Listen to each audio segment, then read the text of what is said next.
இப்பெல்லாம் யார் மறைந்தாலும் நான் போறதே இல்லை.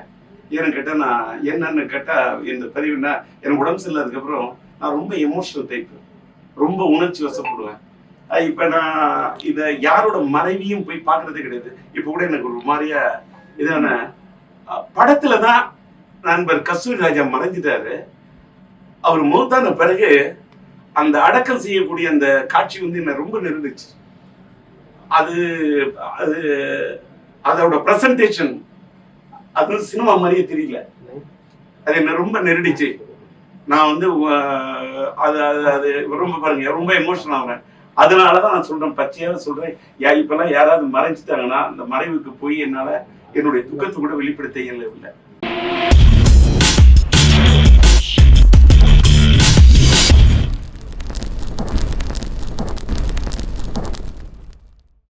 அவங்க எந்த அளவுக்கு உடைத்திருக்கிறார் தெரியுது. படத்தை முடிச்சுட்டு பாக்குறேன், ஃபைனல்ல வந்து அந்த கிரெடிட் கார்டு போடுறாங்க யார் யார் பணியாற்றாங்கன்னு.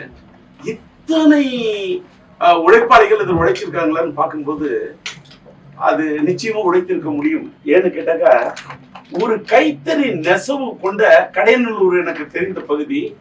கடையநல்லூர்ல இருந்து வந்து மறைந்து விட்ட இயக்குனர் காஜா என்னுடைய நண்பர். அவர் அந்த ஊர்ல வாழ்ந்தவர். அவரை அந்த ஊரை பற்றி நான் கேள்விப்பட்டிருக்கின்றேன். பல நண்பர்களோடு கடையநல்லூர் இந்த நண்பர்கள் என்னோடு பயணித்திருக்கிறார்கள். வீரா கதிரவனை என்னோடு பயணித்திருக்கிறார். ஆனால் அப்படிப்பட்ட மீரா கதிரவன் தந்த கடையநல்லூரில் போய் படம் எடுத்தாரா இல்லை வாழ்ந்து விட்டு வந்திருக்கிறாரா தெரியல. இப்படி வந்து ஒரு வாழ்வியலை வந்து படம் பிடித்து காட்டக்கூடிய ஒரு இயக்குனர் தமிழ் திரையுலகத்தில் இருப்பது இந்திய திரையுலகத்துக்கே ஒரு பெருமை சேர்க்கக்கூடிய ஒரு இயக்குனராக அந்த படைப்பை படைத்திருக்கிறார். அதாவது நிறைய பேசணும்னா பேசிக்கிட்டே இருக்கலாம். அதற்கு அந்த கதை களத்தை, அதாவது அந்த கைத்தறி நெசவு என்பது இன்னைக்கு வந்து ஒரு விசைத்தறி வந்த பிறகு கைத்தறி நெசவு என்பது அந்த மக்கள் நசிந்து விட்டார்கள். அந்த அவர்களுடைய உணர்வு அந்த கால்குடிய மூடின பிறகு அந்த வீடு, அந்த வாழ்க்கை, அந்த கைத்தறி எல்லாத்தை விட ஒரு படத்துல வந்து என்னுடைய இணைய நண்பர் கஸ்தூரி ராஜா அவர்கள், அவர் என்னோட நண்பர். எல்லாத்துக்கும் மேற்பட நானும் அவரும் முன்னாடிய நண்பர்கள். அது வந்து அவர் என்னோட ஒரு ஒரு கட்டத்துல பணியாற்றி இருக்கிறாரு. அவரு நானும் ஒன்னா பயணிச்சிருக்கோம். அதனால இந்த படத்தில் அந்த கதாபாத்திரத்தில் யூசுப் கதாபாத்திரம் என்று நினைக்கின்றேன். அந்த பேரு அப்படியே ஒரு யூசுஃபாவே வாழ்ந்திருக்காரு.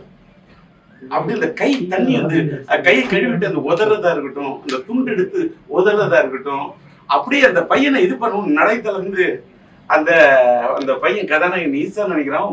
அவன் நடிக்கவே இல்லை. அந்த பையன் அவன் அந்த கதாபாத்திரத்துல வாழ்ந்திருக்கான். அது அந்த உடம்ப வந்து குறைச்சி ஃபர்ஸ்ட் ஹாஃப்ல வந்து ஒரு இந்த யூத்தா இருக்கக்கூடிய மேட் முடிச்சுட்டு அந்த செகண்ட் ஹாஃப்ல அந்த பையன் அந்த தாடி கிடிலாம் வளர்த்துட்டு அப்படியே அந்த பயணம் போயிட்டு வந்த பிறகு வாழ்க்கையில அத்தனை துயரத்தை பயணத்தை சந்திச்சாராம். அந்த சஃபர், அந்த சஃபரான வாழ்க்கையில சந்திச்ச சஃபர் என்று சொன்ன ஆங்கிலத்தில் அந்த துன்பம் துயரத்தை தான் தாங்கினானா. சஃபர்னு சொன்ன இந்தியில வந்து நம்ம உருதுல சொல்லக்குள்ள பயணம். அந்த சஃபரா அவனோட வாழ்க்கையின் சஃபரா அவன் அந்த பையனுடைய தாடியிலே தெரியுது. அந்த அளவுக்கு அந்த பையன் நடிச்சிருக்காரு. ஒரு அதே மாதிரி இசை வந்து சாமி வந்து ரீரெக்கார்டிங் ஸ்கோர் எக்ஸ்ட்ராடினரி. எனக்கு யாரை பத்தி பேசுறதுன்னு எனக்கு தெரியல. அது படத்தோட கலை வந்து கலை இயக்குனர் இருக்காரா, இல்ல மீரா கதிரவன் வந்து அங்க இருக்கக்கூடிய வாழ்க்கையின் யதார்த்தத்தை எடுத்து படம் முடிச்சிருக்காரா.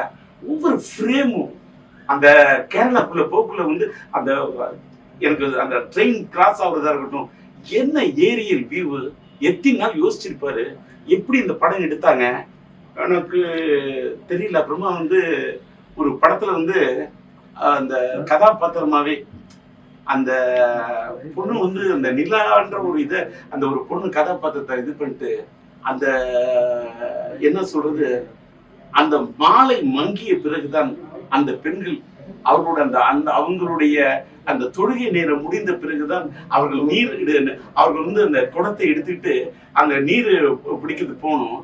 அப்ப அந்த காதலை வெளிப்படுத்துறதுக்காக அந்த பையன் வெளிநாட்டு அந்த கொண்டு வந்து அந்த சோப்பை எடுத்து அந்த குடத்துக்குள்ள போடுறது, அந்த இடம் எனக்கு இப்ப கூட அதான் டச் பண்ணுது. அந்த குடத்துல வந்து அந்த அதெல்லாம் வந்து அது ஒரு வாழ்க்கை, இது ஒரு வாழ்வியல். இது ஒரு படமாவே நான் பார்க்கல. மீரா கதிரவனுக்கும் முகமது அமீன் அவர்களுக்கும் அதுல வரக்கூடிய ஹயாத் என்ற வார்த்தையா இருக்கட்டும், ஒவ்வொரு வார்த்தைகளும் ஒரு இஸ்லாத்துல இருக்கக்கூடியவர்கள், இஸ்லாத்தை உணர்ந்தவர்களுக்கு மட்டுமே இஸ்லாம் அலைக்கும் என்று சொல்வதா இருக்கட்டும், அஸ்லாம் அலைக்கும் என்று சொன்னாலும் சரி, வாலிக் அஸ்லாம் என்றதுக்கு பதில் சொல்வதாக இருந்தாலும் சரி, இன்ஷா அல்லாஹ் என்பது எத்தனை தடவை இங்க இந்த படத்தில் உச்சரிக்கப்பட்டது கவுண்ட் பண்ணிட்டு இருக்கிறேன். அந்த வாழ்வியல் அது அல்ஹம்துலில்லாஹ் எப்படி இருக்குன்னு கேட்கிற, அல்ஹம்துலில்லாஹ் நல்லா இருக்கேன். என்னால நான் என்ன வாழ்க்கையில என்ன பார்த்து அது வந்து ஃபாரூக் கேட்டாலும் சரி, மீரா கதிரவன் கேட்டாலும் சரி, முகமது அமீன் கேட்டாலும் சரி, எந்த என்னோட இஸ்லாமிய நண்பர்கள் கேட்டாலும் சரி, இந்த அல்ஹம்துலில்லாஹ் நான் நல்லா இருக்கேன் அப்படின்னு தான் நான் சொல்லுவேன். இதெல்லாம் என்ன இந்த பதிவு பண்றேன்னா, நான் ஒரு இயக்குனராக இதை விமர்சனம் பண்ணவே இல்லை. நான் வந்து என்னோட முதல் படம் மறைந்து விட்ட என்னுடைய இனிய நண்பர் இப்ராஹிம் அவர்கள், அவர் தான் அந்த படத்துக்கு தயாரிக்கிறதுக்கு பண்ணாரு. எனக்கு அதுக்கு உறுதுணையா இருந்து என்னோட நண்பர் யாருன்னு கேட்டேன், ஹாரூன் என்ற என்னுடைய இனிய நண்பர் தான் அவர்கிட்ட அறிமுகப்படுத்தி என்னோட பழைய கதையா இருக்கலாம். ஆனால் இப்ராஹிமுடைய தம்பி ஜஃபர்லாம் சமீபத்தில் தான் மறைஞ்சாரு. இப்ராஹிமோட என்னுடைய நண்பர் அதே மாதிரி புகாரியும் மறைந்தார். நான் என்னன்னா, மயிலாடுதுறையில் அந்த வடகரையில் என்ன வந்து இந்த சினிமா, இந்த கரைக்கு சினிமாங்கிற இந்த கரைக்கு கொண்டாந்து விட்ட ஊரே வடகரை தான். வடகரை ஒரு முஸ்லிம் இடம், இஸ்லாமிய சகோதரர்களுடைய இடம். அந்த வடகரை பக்கத்திலே அரங்கக்குடி, அது என் ஊரை சுத்தி நீடூர், அதை சுத்தி இறந்தங்குடி, அதை சுத்தி கிளியனூர் அப்படின்னு பாத்தீங்கன்னா எல்லா ஊரும் நான் எடுத்துக்கிட்டு சாத்தனூர், நான் ஒரு 100 ஊர் சொல்லுவேன். எனக்கு நேரம் பார்த்தது. நான் வாழ்ந்ததை பல இஸ்லாமிய சகோதரர்களோடு, அவர்களோட வாழ்வியலோட நாம் கலந்து வாழ்ந்த எனக்கு இந்த படத்தை பார்க்கும் போது அதுல நடிச்ச அந்த கதாநாயகி கதாபாத்திரம், ஃபர்ஸ்ட் ஹாஃப்ல இருந்த அந்த கதாநாயகியா இருக்கட்டும், அந்த செகண்ட் ஹாஃப்ல இருந்த அந்த கதாநாயகியா இருக்கட்டும், அந்த கதாபாத்திரங்கள்லாம் சினிமாத்தனம் இல்லாம எடுக்கப்பட்ட ஒரு படம் சார். ரொம்ப என்ன சொல்ற, சினிமாத்தனம் என்பது அறவே இல்லாமல், நாங்க ஒருதலை ராகம் எடுக்கக்குள்ள சினிமாத்தனம் இல்லாமலே அந்த ட்ரெயின் அப்படி இருக்கணும், அந்த காலேஜ் அப்படிதான் இருக்கணும் அப்படின்னு அந்த சினிமாத்தனத்தை அறவே, அந்த ஜூனியர் ஆர்டிஸ்ட் கூட சென்னையில இருந்து வந்துட்டா சினிமாத்தனம் தெரிஞ்சிருன்னு நான் அதை அவாய்ட் பண்ணி படம் எடுத்தவன்.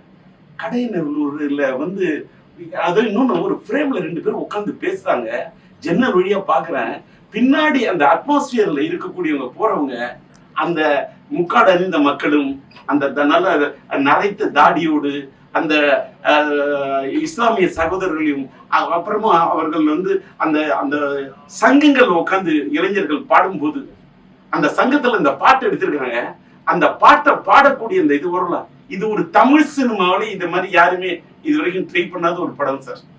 இதற்கு மேல என்னால வந்து அதிகம் பேச முடியல. படத்தோட வசனம், அதாவது அந்த இஸ்லாமிய சகோதரர்கள் டே டு டே லைஃப்ல எதெல்லாம் பயன்படுத்துவாங்களோ, அதுல அந்த வாழ்வியல இவர் மறைந்து போயிட்ட, நானே வந்து அவங்க வீட்டு இஸ்லாமிய சகோதரர்கள் வீட்டு திருமணத்துல அத்தனை திருமணங்கள்ல கலந்துருக்கேன், அவங்களோட பல பேரோட மறைவுக்கும் போயிருக்கேன். இப்பெல்லாம் யார் மறைந்தாலும் நான் போறதே இல்லை. ஏன்னு கேட்டா, நான் என்னன்னு கேட்டா, இந்த பதிவுனா எனக்கு உடம்பு சரியில்லாததுக்கு அப்புறம் நான் ரொம்ப எமோஷனல் டைப், ரொம்ப உணர்ச்சி வசப்படுவேன். இப்ப நான் இத யாரோட மறைவியும் போய் பாக்குறதே கிடையாது. இப்ப கூட எனக்கு ஒரு மாதிரியா இதான படத்துலதான் நண்பர் கஸ்தூரி ராஜா மறைஞ்சிட்டாரு. அவர் மௌத்தான பிறகு அந்த அடக்கம் செய்யக்கூடிய அந்த காட்சி வந்து என்ன ரொம்ப நெருந்துச்சு. அது அது அதோட பிரசன்டேஷன் அது சினிமா மாதிரியே தெரியல, அது என்ன ரொம்ப நெருடிச்சு. நான் வந்து அது அது ரொம்ப பாருங்க, ரொம்ப எமோஷனல் ஆகிறேன். அதனாலதான் நான் சொல்றேன், பச்சையாக சொல்றேன், இப்பெல்லாம் யாராவது மறைஞ்சிட்டாங்கன்னா அந்த மறைவுக்கு போய் என்னால என்னுடைய துக்கத்தை கூட வெளிப்படுத்த இயலவில்லை. நான் என்ன பண்றேன், அதனாலதான் ஒரு எழுத்து வடிவில், என்னோட குரல் வடிவில், என்னுடைய இரங்கல்ல தெரிவிச்சுக்கிறேன். புரிஞ்சுப்பீங்கன்னு நினைக்கிறேன்.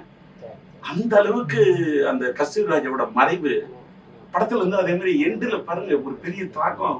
அந்த பொண்ணு வந்து விவாகரத்து பெற்றுட்ட அப்படின்னு சொல்றது ரொம்ப ரொம்ப ஒரு பாரத்தை கொடுக்குது, ரொம்ப ஒரு துயரத்தை கொடுக்குது. ஒரு சினிமா தனம் இல்லாத படம் சார். இதற்கு மேல வந்து அதுல வந்து அந்த பையன் கதாநாயகன் வந்து ஃபர்ஸ்ட் ஹாஃப்ல இந்த பையன் வந்து அந்த பொண்ணு, நான் அந்த வீட்டுக்கு திருட போனேன்னு சொல்லிட்டு அடி வாங்குறான்.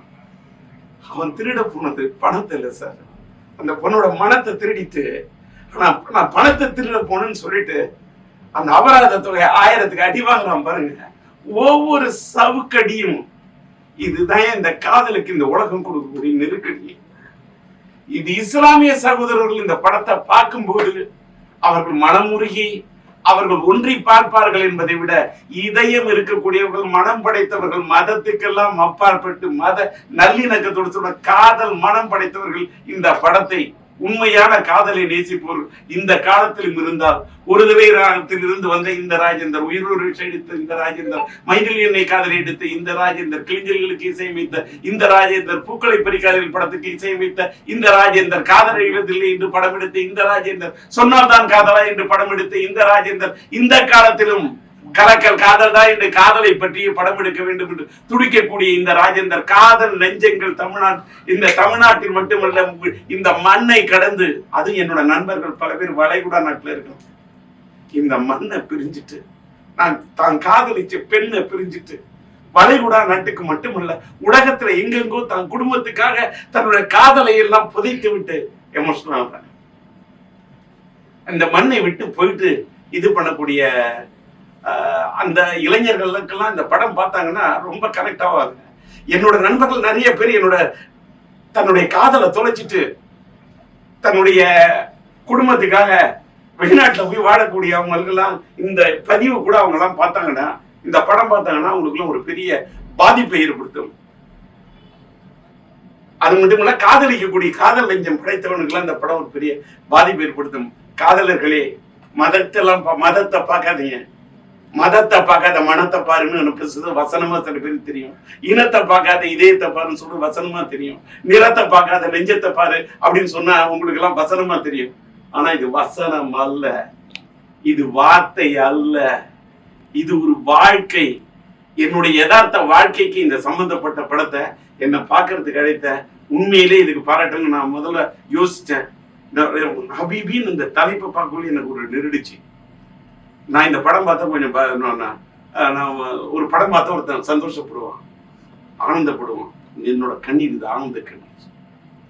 இதே மாதிரி படைப்பு ஒரு தமிழ் இயக்குனர் எடுத்திருக்கிறார். அதுவும் அப்படிப்பட்ட அந்த இயக்குனர் என்னோடு பயணித்தவர்.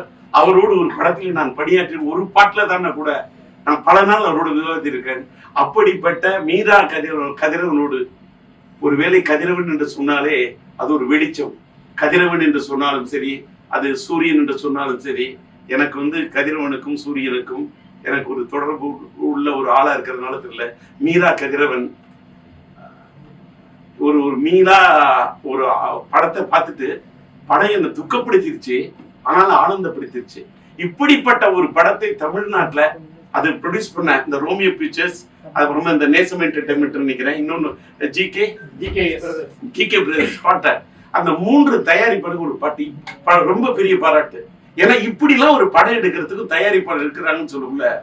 எனக்கு இப்ப இன்னும் ரொம்ப சினிமா எடுக்கணும்னு ரொம்ப ஆசை வந்துருச்சு. எனக்கு இன்னைக்கு ஒரு நான் எடுத்து ஒருதலை ராகம், நான் இன்னைக்கு ஹபீபி பார்த்த பிறகு படம் எடுக்கணும்னு எனக்கு மனசுல ஏற்பட்டுருச்சு ஒரு தனியாத தாக்கம். நீங்க இந்த படத்துக்கு நீங்க எல்லாம் நானும் ஒரு மீடியால இன்னைக்கு டிஆர் டாக்கீஸ் ஒரு சின்ன யூடியூப் சேனல் தான் நடத்துறேன். இந்த இதுக்கு பதிவு பண்ண வந்தக்கூடிய அத்தனை மீடியா நண்பர்களுக்கும் இதை போன்ற படங்களை தயவு செய்து ஒரு பட்ஜெட்டை பார்க்காதீங்க, சப்ஜெக்டை பாருங்க. இப்படிப்பட்ட படங்களை நீங்கள் ஆதரவு கொடுக்க வேண்டும் என்று கேட்டு நன்றி.